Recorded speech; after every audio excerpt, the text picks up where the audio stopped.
commençons une série de quelques vidéos sur la thématique du jeûne et de la prière, et qui s'intitule « Voici le jeûne auquel je prends plaisir ». C'est tiré de la parole de Dieu, et on va voir que sur la notion du jeûne et de la prière, on a une certaine représentation, mais que Dieu a rénové un petit peu les choses au fur et à mesure du temps.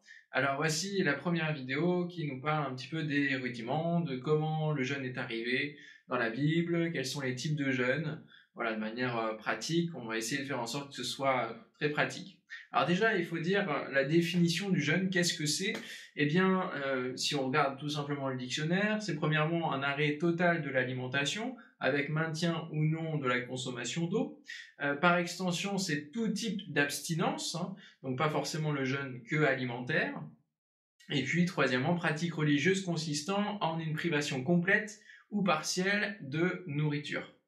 Le jeûne, en général, eh bien, c'est lié à la notion de privation d'un besoin vital, qui est lié au bon fonctionnement du corps. Et ce mot donc vient du latin jejunum, et le jejunum, eh bien, ça viendrait d'une partie qui est centrale dans l'intestin grêle, l'endroit où la digestion se réalise. Jejunus signifie être à jeun, mais aussi nu, dépouillé, et on va voir que c'est un petit peu ce que revêt la thématique du jeûne, le fait de se dépouiller, le fait d'arrêter quelque part l'abondance pour notre corps, mais aussi spirituellement se dépouiller, venir au pied de Dieu comme à nu, découvert, être vrai, sincère, donc pour aller dans la prière de manière entière et plus profonde. Le jeûne fait vraiment appel à cette notion de dépouillement. Alors si on regarde un petit peu dans les civilisations, le jeûne n'est pas réservé que au domaine biblique et aux chrétiens, puisqu'on a dans l'Antiquité des penseurs, des philosophes, des savants tels Hippocrate, Platon, Aristote, Galien, qui ont tous loué les vertus du jeûne. Donc c'est sûr que ça a des bienfaits aussi purement corporels et pour l'équilibre de la santé. Il se pratiquait dans certaines civilisations, donc chez les Grecs, qui jeûnaient en vue de rituels aussi pour leurs dieux, Cybèle, Isis et bien d'autres. C'était une préparation physique à un acte spirituel. Donc le jeûne est quand même souvent lié derrière à ce qui est un symbolisme spirituel. Le jeûne est le quatrième pilier dans l'islam, qui s'effectue donc au travers du Ramadan, et puis le prophète Mahomet aurait reçu la révélation du Coran après avoir jeûné. Le jeûne a permis à Gandhi de devenir un exemple de l'ascétisme hindouiste. Donc on a la dimension du jeûne n'est pas exclusive aux chrétiens. Alors, bien sûr, ce qui nous intéresse, nous, c'est de voir à quel moment le jeûne a démarré dans la Bible et comment s'est introduit aussi cet acte spirituel dans la Bible. Alors, même si le mot du jeûne n'apparaît pas tout de suite, il existe depuis donc longtemps.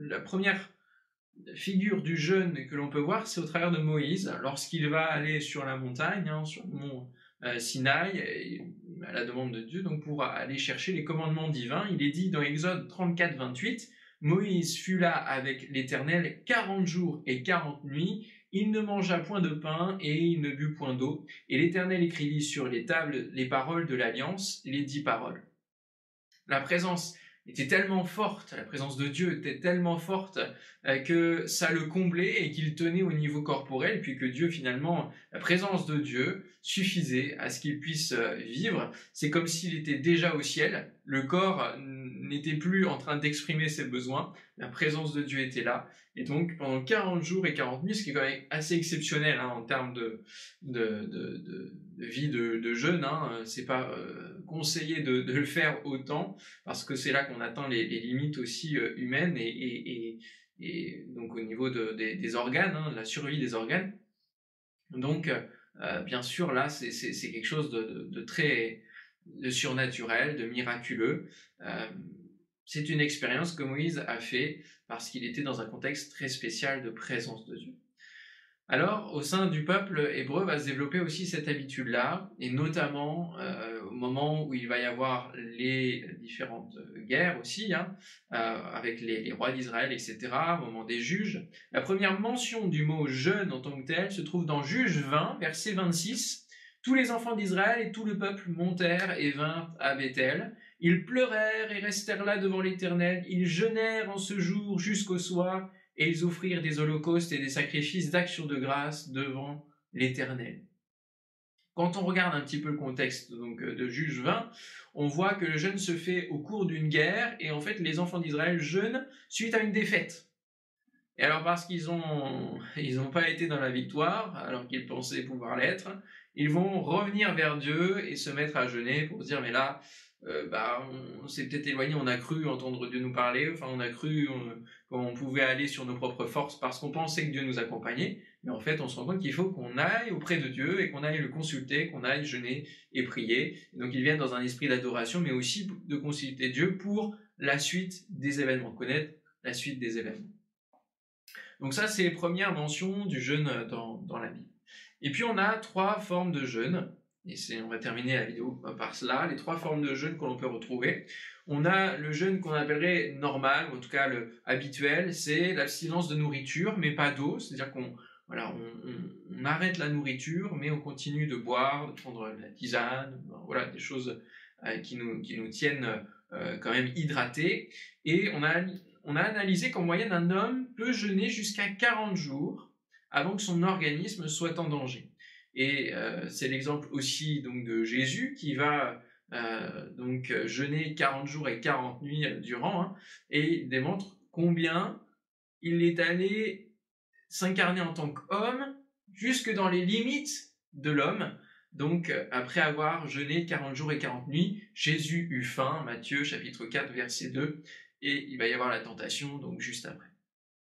Le deuxième type de jeûne, c'est le jeûne absolu, donc l'abstinence totale de nourriture, d'eau, comme celui d'Esther, donc là qui va durer 3 jours, parce que forcément, dès qu'il y a déshydratation, eh bien la survie s'amenuise. Celui de Paul aussi va durer 3 jours. Ces 3 jours, bien sûr, le chiffre 3 et le mot jour, donc tout ça, ça apporte une symbolique.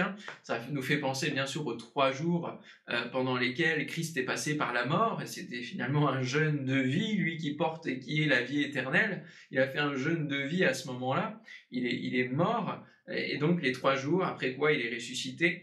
Et finalement, on a souvent ce 3, ce chiffre 3 nous amène à un changement radical, un changement, un passage, une transformation d'un état à un autre. Moïse et Élie, donc comme je le disais, l'ont pratiqué pendant 40 jours, eux, mais dans un véritable miracle qui vient de Dieu, ils ont été portés par Dieu. Deutéronome chapitre 9 verset 9, lorsque je fus monté sur la montagne pour prendre les tables de pierre, les tables de l'alliance que l'Éternel a traitées avec vous, je demeurai sur la montagne 40 jours et 40 nuits sans manger de pain et sans boire d'eau. Et puis Élie se leva, mangea et but, et avec la force que lui donna cette nourriture, il marcha 40 jours et 40 nuits jusqu'à la montagne de Dieu à Horeb. Donc, dans 1 Roi 19, verset 8, la nourriture céleste nous permet d'aller beaucoup plus loin que la nourriture terrestre. Ça, c'est un fait qu'il faut comprendre, et c'est aussi dans cet axe-là que l'on vient jeûner. C'est de dire, Seigneur, je veux considérer en priorité les bienfaits de ta nourriture céleste avant mes besoins personnels du corps. La troisième forme donc de jeûne, c'est le jeûne partiel que l'on peut retrouver notamment avec Daniel, lorsqu'il s'agit d'un rationnement alimentaire. Daniel, donc pour ne pas se souiller des plats qui étaient faits donc pour le roi, les mets du roi, eh bien il a choisi donc d'aller vers les choses saines, les légumes, etc. Et donc c'était aussi un témoignage. Vous pouvez lire ça dans Daniel 1, verset 12, « Éprouve tes serviteurs pendant 10 jours et qu'on nous donne des légumes à manger et de l'eau à boire. » Donc là aussi, les 3 jours, les 10 jours, les 40 jours sont tous dans la parole de Dieu, porteurs de symbolique en termes de nombre. On peut le voir par ailleurs dans d'autres circonstances, d'autres passages. Et là, 10 jours, c'est vraiment le symbole de l'épreuve, puisqu'on a aussi, dans une des lettres de l'Apocalypse, ces 10 jours-là de tribulation. Donc on a un temps d'épreuve, les 10 jours d'attente aussi, avant la Pentecôte. On a 10 jours là qui se retrouvent. Et donc, qu'on nous donne des légumes à manger et de l'eau à boire. Être chrétien et végétarien est possible, mais ça ne s'appelle pas un jeûne, hein, bien sûr, s'il n'y a pas de raison spirituelle de changer d'alimentation. Daniel l'a fait, lui, dans un but de se préserver spirituellement et sur une durée définie. Voilà un petit peu donc les bases que l'on va jeter pour le jeûne. Et puis dans la suite, on va voir un petit peu ce qu'est le jeûne personnel, puis le jeûne collectif. Ça, c'est dans la prochaine vidéo.